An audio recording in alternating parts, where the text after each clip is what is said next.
Hello, my family and friends, and thank you for finding yourselves back on my channel. Today is Super Saturday. Super Saturday, Super Saturday. Saturdays are super. I hope you do something really super today, even if it's just taking a nap or doing nothing. Have a super day.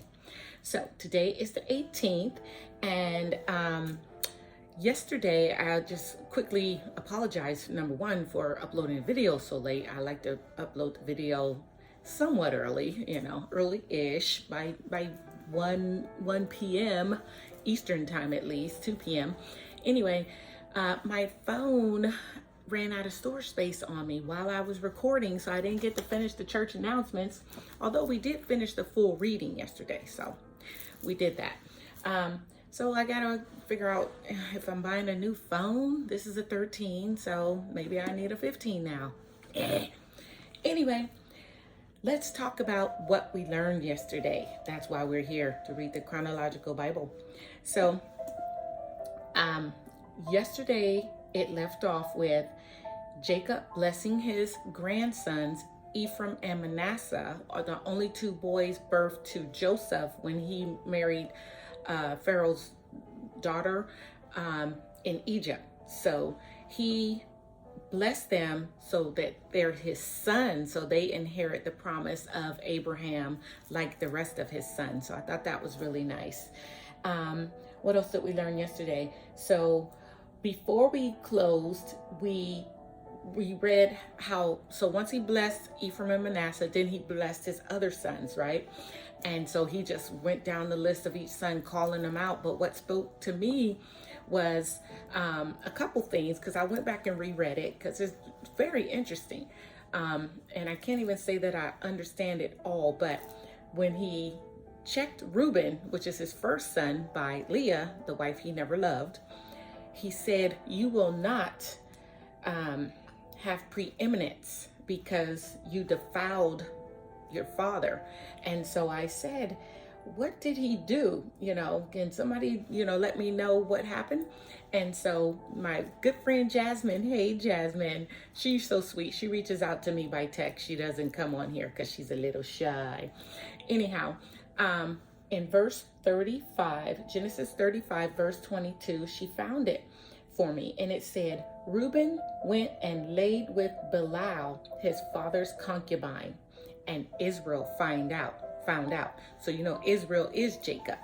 So when he checked him, he told him, you will not have preeminence and you will not have power. And so that's why, because he defiled his father by laying with one of his father's concubines, which is another word for wife. So, thanks, Jasmine, for that. I appreciate that.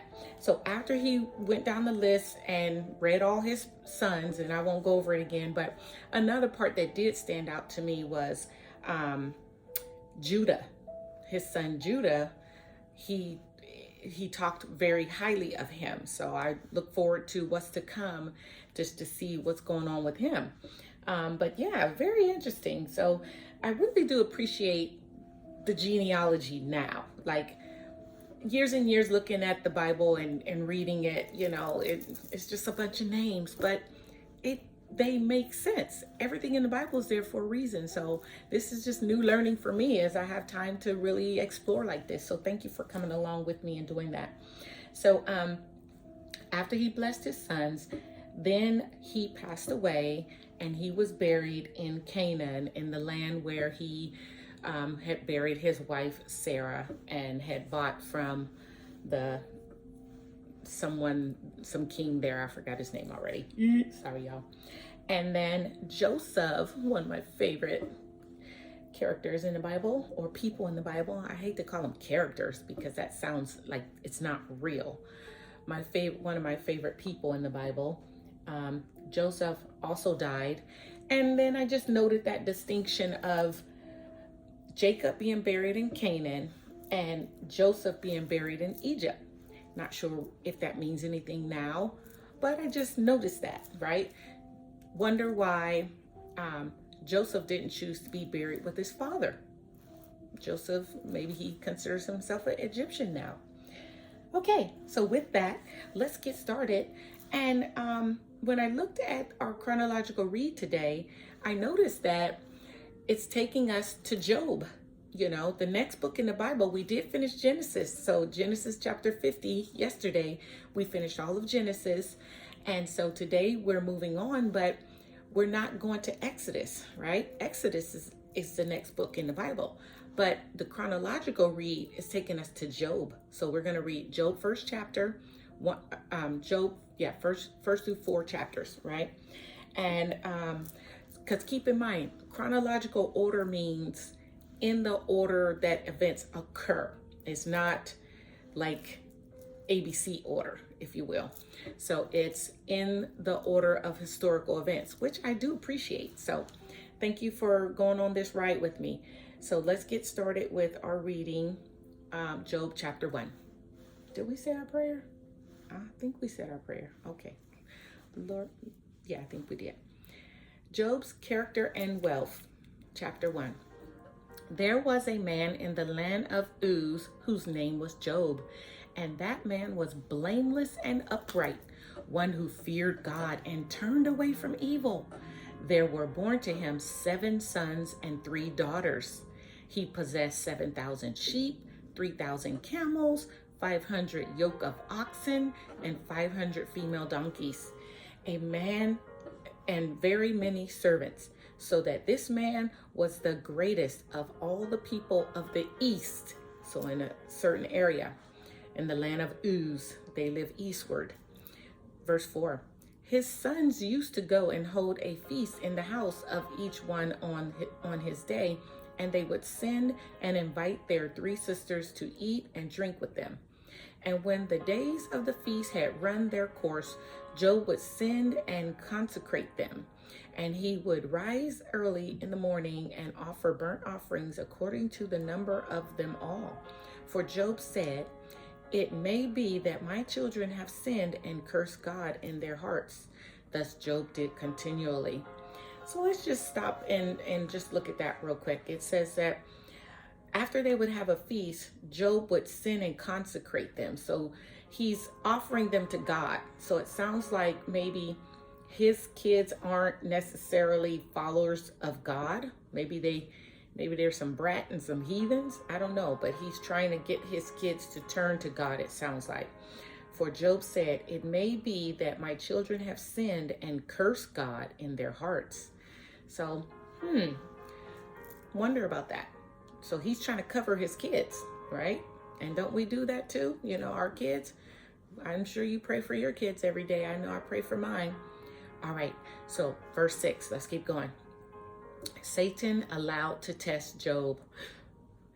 Now there was a day when the sons of God came to present themselves before the Lord, and Satan also came among them. So there was a day when the sons of God came to present themselves before the Lord. The sons of God?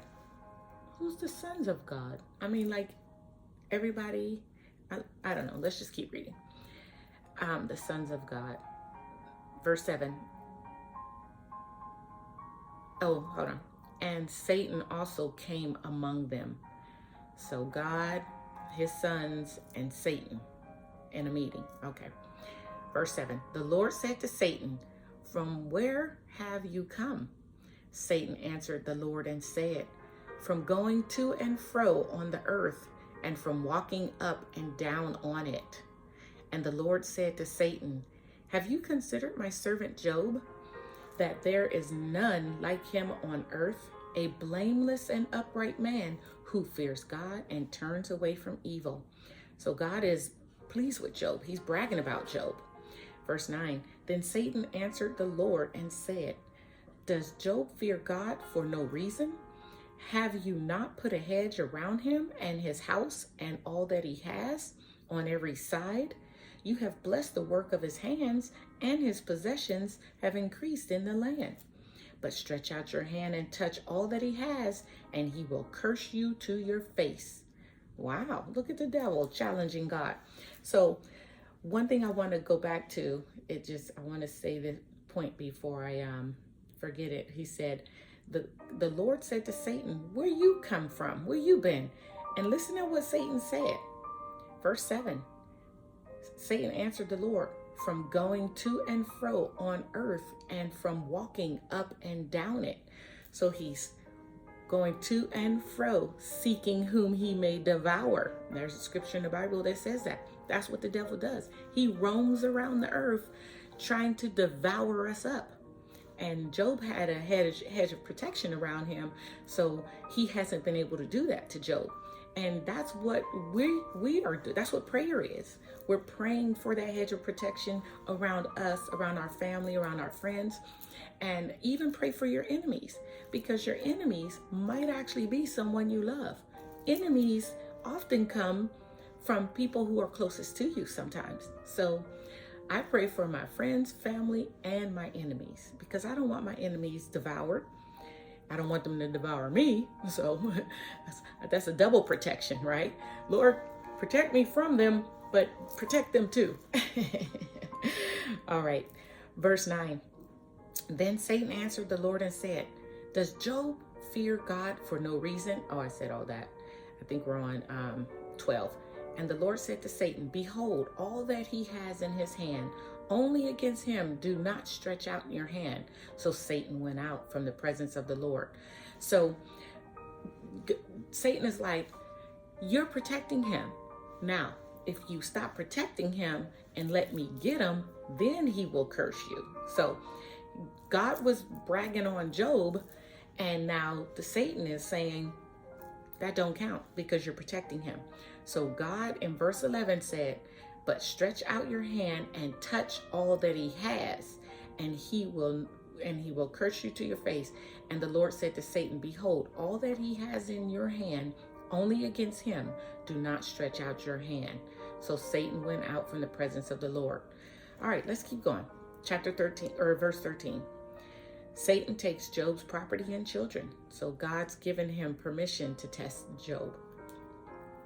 Now there was a day when his sons and daughters were eating and drinking wine in their oldest brother's house.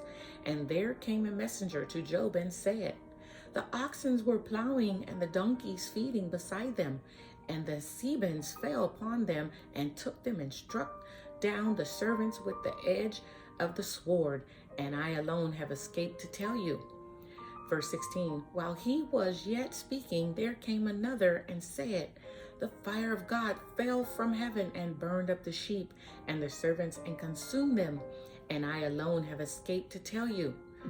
While he was yet speaking, there came another and said, the Chaldeans formed 3 groups and made a raid on the camels and took them and struck down the servants with the edge of the sword, and I alone have escaped to tell you.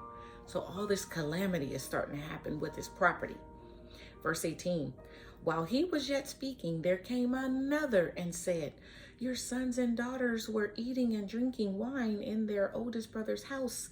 And behold, a great wind came across the wilderness and struck the 4 corners of the house, and it fell upon the young people, and they are dead.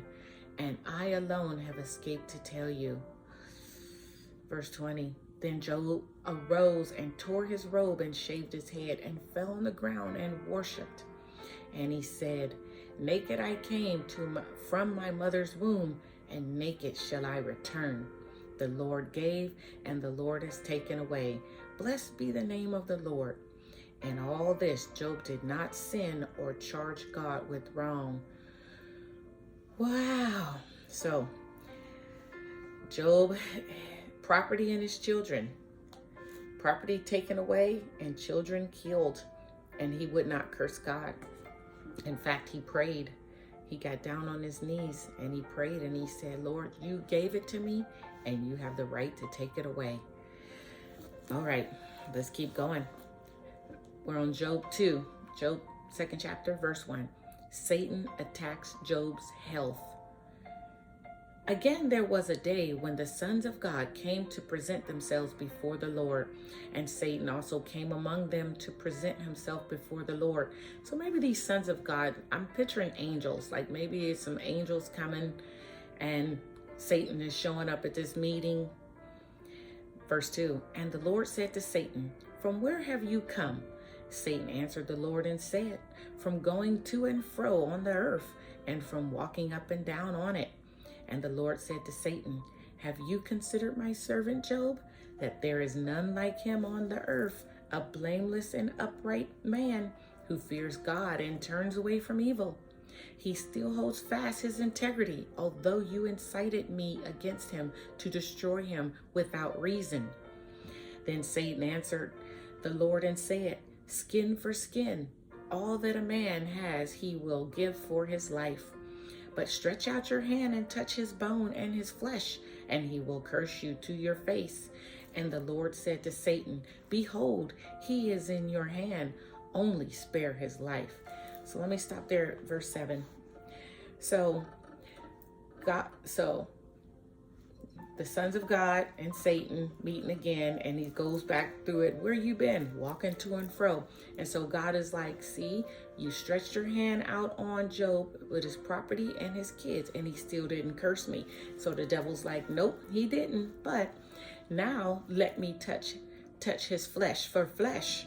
So let me harm him. Let me make him sick. Then he's going to curse you." And so God said, "Behold, you can curse him, but you can't kill him. So you can make him sick. He'll probably wish he was dead, but you can't kill him." So let's keep going and see what happened. Verse 7. So Satan went out from the presence of the Lord and struck Job with loathsome sores from the sole of his foot to the crown of his head. And he took a piece of broken pottery with which to scrape himself while he sat in the ashes. Let's just talk about that. Verse 7 and 8. So he struck him with sores from his feet to his head, from his head to his feet. He got sores. And Job is trying to scrape the sores off with a piece of broken pottery. So you can picture him breaking a vase and scraping the wounds and sores off his body. And he's sitting in ashes. Wow. So verse 9. Then his wife said to him, "Do you still hold fast your integrity? Curse God and die." But he said to her, "You speak as one of those foolish women would speak. Shall we receive good from God and shall not receive evil?" In all this, Job did not sin with his lips. So Job is afflicted with a horrible, horrible illness with these sores. He's probably in pain. He's scraping them off with pottery, but he's not cursing God. And even his wife said, "Shall you not just curse God and die?" Because she sees the torment and the horrible shape that he's in. And he's like, "Hey, I can accept the good. I can accept the evil. You can't just think you're going to just have good all the time. You got to take the good and the bad," is what Job is saying.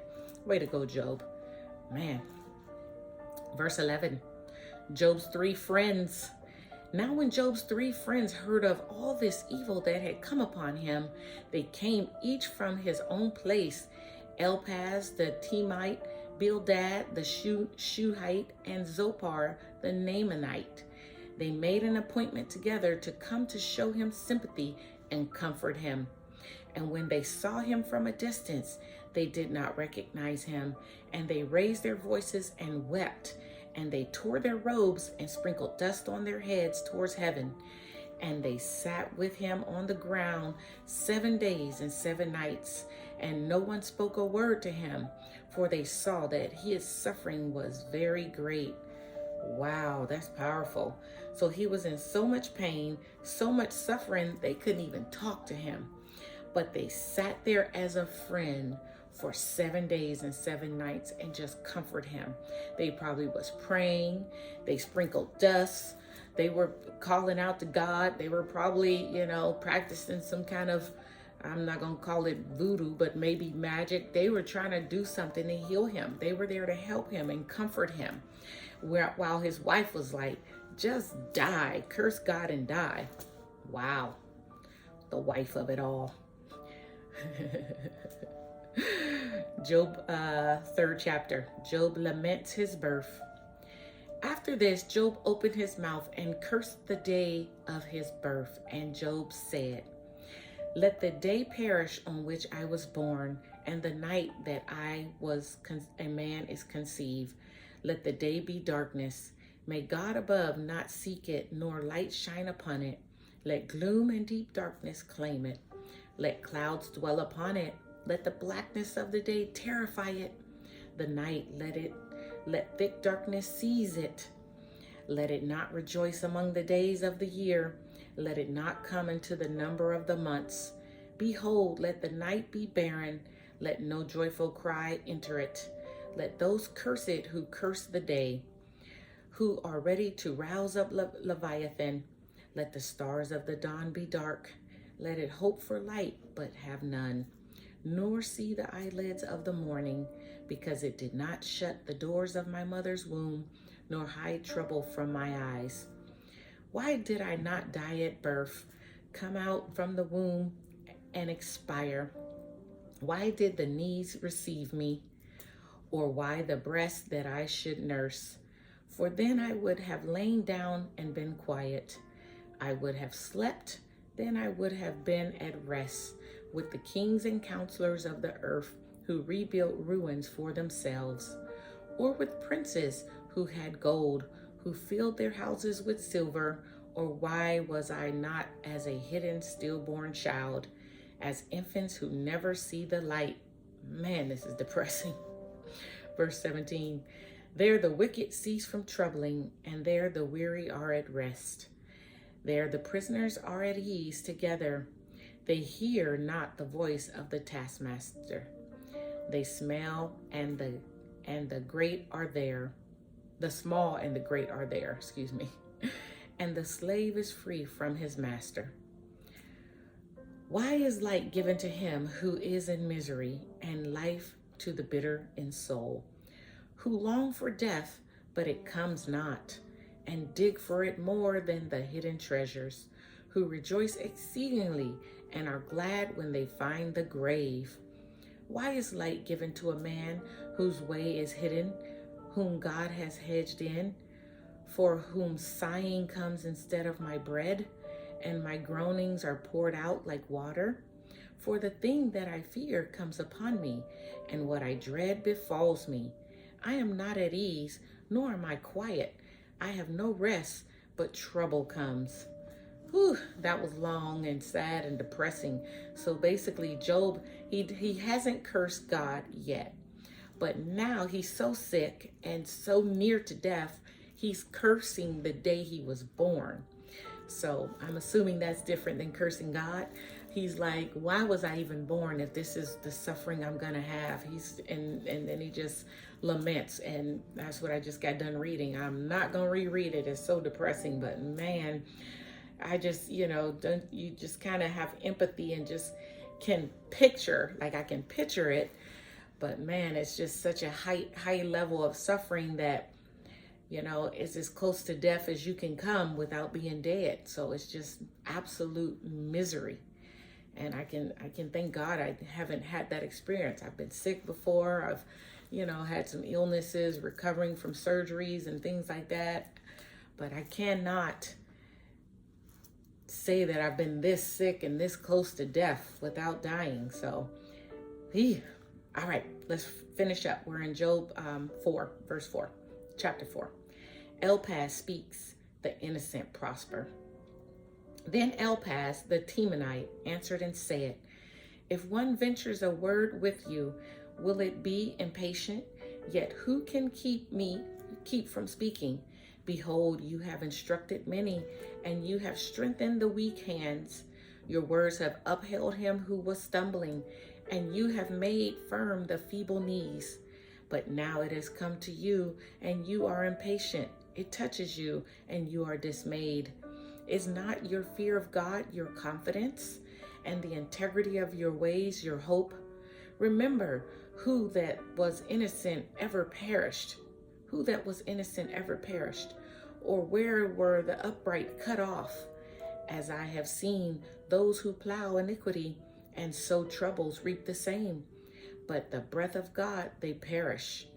By the breath of God they perish, and by the blast of his anger they are consumed.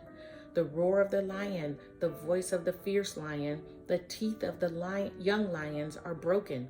The strong lion perishes for lack of prey, and the cubs of the lioness are scattered.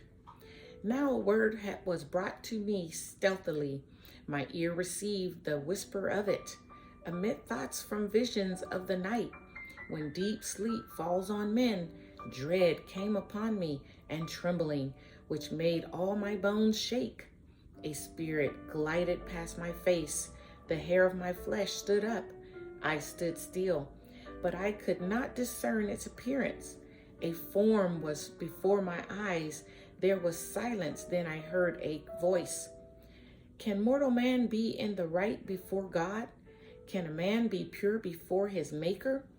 Even in his servants he puts no trust, and his angels he charges with error. How much more those who dwell in houses of clay, whose foundation is in the dust, who are crushed like the moth. Between morning and evening they are beaten to pieces. They perish forever without anyone regarding it. Is not their tent cord plucked up within them?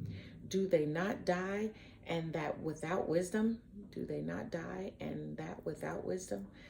Okay, well, let me go back up a little bit and try to figure this out. So one of the friends who came was Elpaz, and he speaks, the innocent prosper. So I don't know, it sounds like he's still trying to encourage Job through this.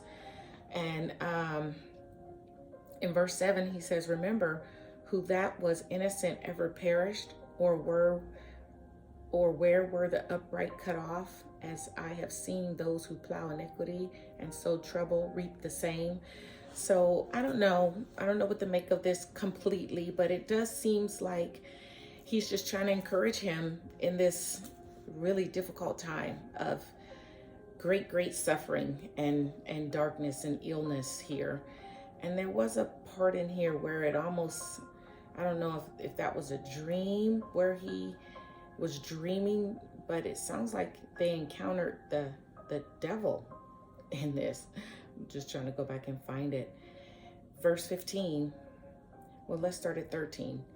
Amid thoughts from visions of the night, when deep sleep falls on men, dread came upon me and trembling, which made all my bones shake.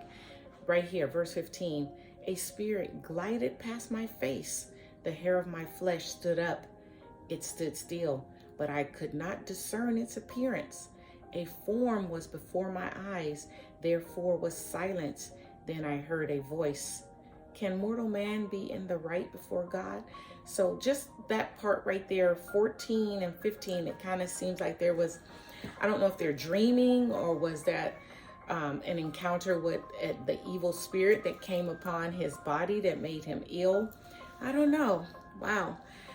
We're just reading the Bible, and, I'm hoping to gain insight from it. And, I am, but I definitely don't have all the answers. If you have any insight about Job chapter 4, feel free to make a comment. But, I definitely just encourage, reread it on your own and just see what you gain from it. I look forward to moving on, but we won't today. That's our reading for today. Let's see if tomorrow we're going to continue with Job. Yes, so maybe tomorrow Job will make a little more sense tomorrow, but right now our buddy is suffering to the point of near death. In fact, he hasn't cursed God, thankfully, but he cursed the day that he was born, and he's like, why was I even born to suffer this great? So we're praying for you, Job. Let's see how, most of us know how it ends, but it's nice to go through it. So let's just deal with it day by day. All right, my friends, that's all I have.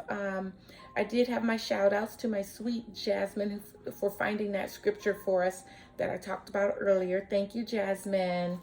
And there was a couple Facebook birthdays.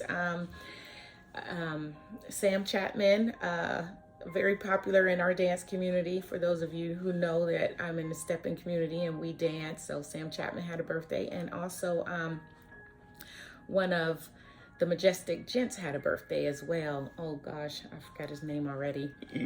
But happy birthday. I didn't write it down. I'm so sorry. All right. So with that, let's just say our prayer and close. Lord, thank you for our reading today. And thank you that we're not as afflicted as Job. Wow. And just pray for all who are struggling with sickness and any kind of disease and illnesses. In Jesus' precious name, amen. All right, my friends. Well, go and enjoy your Super Saturday. I am. Hopefully I'll see you tomorrow. Thanks for being here. Bye. Real quick, I remember my other Facebook birthday, Eric Gordon. So sorry, I forgot. He is one of the majestic gents, and most of you know that I am a stepper in the stepping community. Hey, steppers, we're in Norfolk, Virginia this weekend, enjoying a fabulous weekend with nice entertainment. So I had to come back just to properly shout out Eric Gordon. Have a great Super Saturday. Go dance.